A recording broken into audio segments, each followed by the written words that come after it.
সূচনা এই ভিডিঅ'টো কেৱল 18 বছৰৰ ওপৰৰ ব্যক্তিসকলৰ বাবেহে। 18 বছৰৰ তলৰ ল'ৰা-ছোৱালীয়ে অনুগ্ৰহ কৰি ভিডিঅ'টো নাচাব। লগতে জনাওঁ যে দৰ্শকৰ সহায়ৰ প্ৰতি লক্ষ্য ৰাখিহে ভিডিঅ'বোৰ বনোৱা হৈছে। স্কুলত সোমোৱা 4 বছৰ হ'ল। বিয়া হোৱাৰ আগতে মই জইন কৰিছিলোঁ। LP স্কুল বাবে ঘৰত সিমান অসুবিধা নহয়। এই খুব ব্যস্ত থাকে। দিন ৰাতি চিন নাই, মাথো কাম আৰু কাম। ঘৰত শাহু, শহুৰ আৰু দেৱৰ আছিল। এতিয়া অৱশ্যে দেৱৰজনে বিয়া পাতি এজনী চপালে। স্কুলখনত ব্যস্ত হৈ থাকি বেয়া নাপাওঁ। ষ্টাফ বুলি আমি 3জন, হেড মেডাম, মই আৰু এজন ল'ৰা শিক্ষক। তাক আমি ভৱেন ছাৰ বুলি মাতো। বয়স মোৰ সমানেই প্ৰায়। বাইদেউ অলপ ডাঙৰ যদিও আমাৰ লগত বন্ধুৰ নিচিনা ব্যৱহাৰ কৰে। চহৰৰ দাঁতি কাষৰীয়া অঞ্চল, ছাত্ৰ-ছাত্ৰীৰ সংখ্যা কম। বেছিভাগ সময় আমি 3জনে আড্ডাত মজগুল হৈ থাকোঁ। হেড মেডাম কেন্দ্ৰীয় সভাবোৰত চাই থাকিব লাগে বাবে ভৱেন ছাৰ আৰু মই অলপ বেছি ফ্ৰী। ভৱেন ছাৰৰ নজৰটো বৰ এটা সুবিধাজনক নহয়। সি কথা পাতি থাকিলে চকু দুটা মোৰ বুকুখনৰ সাজটোত থাকে। তাৰ স্বভাৱটো অলপ বেয়া। আনৰ মুখৰ পৰা শুনিছোঁ যে হেড মেডামৰ লগত তাৰ হেনো অলেটি-বেটি। যি নহওক তাৰ লগত মোৰ অলপ ফ্ৰী হ'লে সি লেতেৰা কথা কয়। মোৰ ফিগাৰটোৰ প্ৰশংসা কৰে। কেতিয়াবা ৰাতি ননচেন্স মেছেজ কৰে। মই কিন্তু ৰিপ্লাই নকৰোঁ। এদিন হেড মেডাম কৈছিল। ক্লাছ শেষ হোৱাৰ পাছত আমি তেওঁক অপেক্ষা কৰি আছিলোঁ। ভৱেনে মোৰ লগত ফাল্টু কৰি আছিলে। মই একো নকৈ হাঁহি মাৰিলোঁ। এবাৰ ক'লে, নিভা তোমাৰ ওঠজুৰিত সঁচাই কিবা যাদু আছে। মই সুধিলোঁ, কিনো যাদু দেখিলা? চবৰে যেনে মোৰো তেনেকুৱাই। সি ক'লে, নহয় নিভা, এবাৰ যদি তোমাক চুমা খাব পালোঁ হয় মোৰ জীৱন ধন্য হৈ গ'লহেঁতেন। মই জোৰকৈ হাঁহি দিলোঁ। সি লাই পালে চাগৈ। ফটককৈ মোৰ ফালে হাউলি আহি মোৰ ওঠত টপকৈ এটা চুমা খাই দিলে। মই ক'লোঁ, ছি, কি কৰিছে? সি মোক দ্বিতীয় কথা কোৱাৰ সুযোগ নিদি মোৰ চুলিত পিছফালৰ পৰা গবা মাৰি ধৰি মোৰ ওঠজুৰি তাৰ মঙহাল ওঠৰ মাজত সোমাই চুপিব ধৰিলে। মই তাক গুচাব চেষ্টা কৰিছিলোঁ যদিও নোৱাৰি এৰি দিলোঁ। মোৰ পৰা বাধা কম হোৱাত সি তাৰ জিভাখন মোৰ মুখত সোমাই দিলে। ময়ো আলফুলে মোৰ জিভাখনেদি তাৰ জিভাখন মোহাৰি থু লগাই চেলেকি দিলোঁ। এখন হাত সি ইতিমধ্যে মোৰ ফুলি থকা বাওঁ স্তনটোত লগাই মুঠা মাৰি ধৰিছিল। ব্ৰা আৰু ব্লাউজৰ ওপৰেদি নিপল দুটা আঙুলি দি চেপি দিছিল। এনেও মোৰ নিপল দুটা মতা। ময়ো ৰৈ নাথাকি পেণ্টৰ ওপৰতে তাৰ লিংগটো খামুচি ধৰিলোঁ। অলপ খচলা-খচলি কৰি তাৰ লিংগটো জুখিব খুজিলোঁ। মস্ত এপাত যেন লাগিল। এনেতে কোনোবা অহা যেন লগাত দুয়ো খপ চপাই আঁতৰি আহি কাপোৰ ঠিক কৰি ল'লোঁ। হেড মেডাম আহিছিল। মেডাম বাহিৰৰ পৰা হঠাৎ ঘৰৰ ভিতৰত সোমোৱাৰ বাবে একো দেখা নাপালে। ভৱেন ছাৰৰ কাষৰ চকীখনত বহি নিজৰ অৱস্থাটো লুকাব চেষ্টা কৰিলে মোৰ চকুৰ পৰা, কিন্তু তাৰ প্ৰকাণ্ড লিংগটোৰ কাপোৰৰ মাজতে সাৰি নগ'ল। বহু সময় তাৰ সেইটো পেণ্টৰ ভিতৰতে ফুলি আছিল। মোৰ হাজবেণ্ডতকৈ তাৰ বস্তুটো মতা যেন অনুমান হৈছিল। সেইদিনা ৰাতি সি বহুত লেতেৰা মেছেজ দি আছিল। ঘটনাক্ৰমে মোৰ হাজবেণ্ড অফিচৰ মিটিং এখনৰ পৰা আহোঁতে দেৰি হৈছিল। ময়ো চান্স পাই ভৱেনৰ লেতেৰা মেছেজৰ 2-এটা ৰিপ্লাই দিলোঁ। সি আৰু ওপৰত দিলে। সি বোলে মোৰ কথা ভাবি 3 বাৰ মাৰিলে। তাৰ বাৰীৰ পৰা ওলোৱা পানীৰ ফটো মোক পঠালে।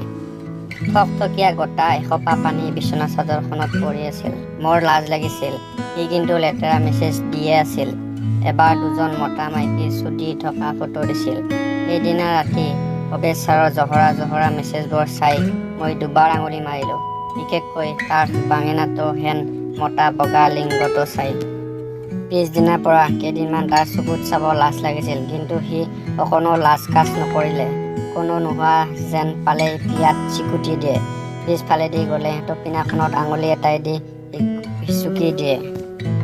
এদিনটো মেডাম ক্লাছত থকাত সি মই বহি থকা চকীখনৰ কাষত থিয় হৈ পেণ্টত চেইন খুলি জাঙিয়াৰ ভিতৰৰ পৰা তাৰ কলা বেঙেনাটো ওলাই মোৰ গালত লগাই দিছিল।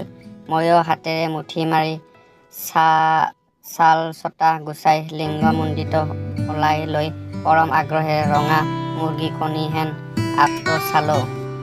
এনেতে মেডাম অহাত সি জাপ মাৰি বাথৰুমত সোমাল। ইতিমধ্যে আমাৰ মাজত লেতেৰা মেছেজৰ সীমা চেৰাই গ'ল। ময়ো আজিকালি মোৰ ব্ৰা পিন্ধা ফটো আৰু পেণ্টি পিন্ধা জনীখনৰ ফটো তাক পঠাওঁ। এদিন ৰাতি সি ফোন কৰি ক'লে যে অহাকালি মেডামে ৰাতিপুৱা 1 ঘণ্টা আগত স্কুলত যাব দিছে। কিবা পুৰণা ফাইলৰ কাম আছে। মই তাৰ কথা বিশ্বাস কৰি পিছদিনা 7 বজাতে স্কুল পালোঁ। এওঁ মোক থৈ আহিলে স্কুলত। কোনো নথকাত এওঁ ৰ'ব খুজিছিল, কিন্তু ভৱন ছাৰে অহাত এওঁ গ'লগৈ। তলা খুলি আমি অফিচত সোমালোঁ। মই সুধিলোঁ, কটা মেডামচোন অহাই নাই। ভৱেন ছাৰে ক'লে, নিভা মই মিছাই কৈছিলোঁ, মেডামে মতা নাই। মইহে আৰু ৰ'ব নোৱাৰা হৈছোঁ। তোমাৰ বিয়া আৰু গোচৰ ফটো চাই চাই মোৰ বাৰীৰ অৱস্থা নোহোৱা হৈছে। এয়া চোৱা। এই বুলি ভৱেন ছাৰে অকণো সংকোচ নকৰি তেওঁৰ পিন্ধি থকা পেণ্টৰ বুটাম খুলি জাঙিয়াটো আঁঠুলৈ নমাই দিলে। মই ৰঙা পৰি গ'লোঁ। তাৰ প্ৰকাণ্ড লিংগটো লকাই থিয় ডঙা দি উঠিব ধৰিছে। নাচাওঁ বুলিও তাৰ পৰা চকু আঁতৰাই আনিব পৰা নাই মই। সি হাতেৰে নিজৰ লিংগটোৰ ছাল ছটা তললৈ নমাই ৰঙা মুণ্ডিটো ওলাই দিলে। মোৰ উশাহ ঘন হ'ব ধৰিলে। পাহৰি গ'লোঁ ক'ত আছোঁ। এনে লাগিল যেন এইমাত্ৰ তাৰ প্ৰকাণ্ড লিংগটো মোৰ মেখেলাৰ তলেদি নি মোৰ ৰসে চপাব ধৰা যৌনাংগৰ পাহিৰ মাজত হেঁচি ধৰিম। সি মোৰ অৱস্থাটো অনুমান কৰিব পাৰিলে।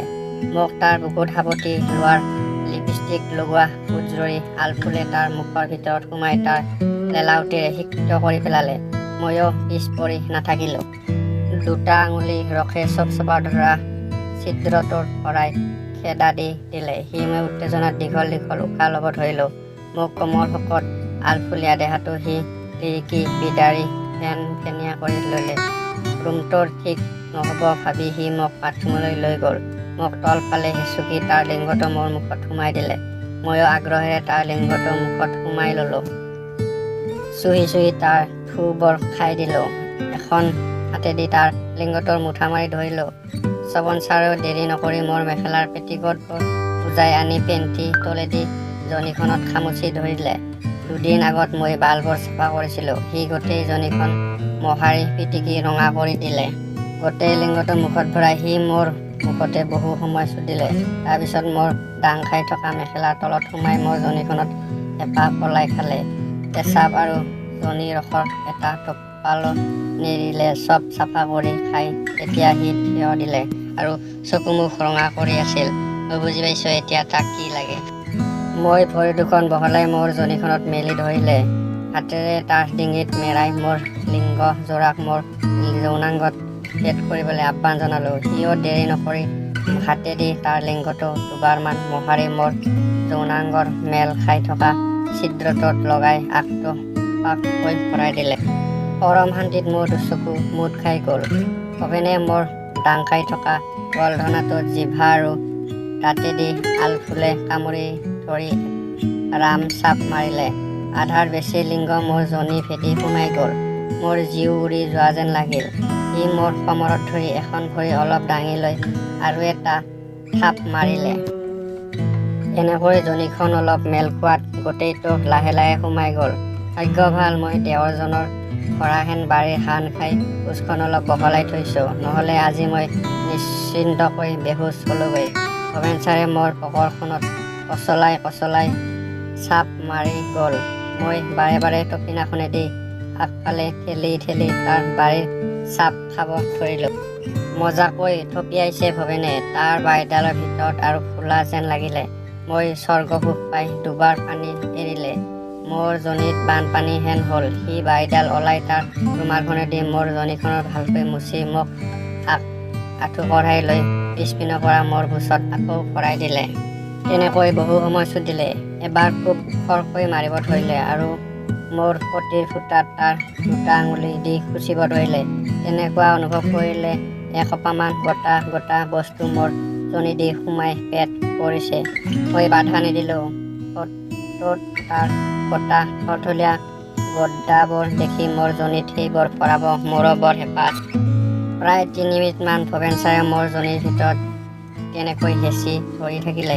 সি যেতিয়া তাৰ লাও-হাও হোৱা লিংগটো ওলাই আনিলে, মই তেনেকৈয়ে লৈ লেট্ৰিনৰ কুমাদত বহি পেচাব কৰি দিলোঁ।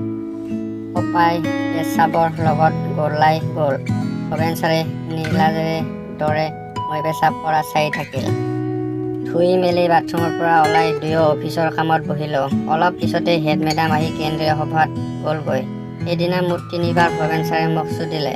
স্কুল ছুটি হোৱাৰ ছাত্ৰ-ছাত্ৰীবোৰ যোৱাৰ পিছত 2বাৰ চুদিলে। চান্স পালে আমি স্কুলৰ বাথৰুমত কামটো কৰোঁ। এনেদৰে নতুন নতুন অসমীয়া কাহিনীসমূহ পাবলৈ চেনেলটো ছাবস্ক্ৰাইব কৰিব। ধন্যবাদ।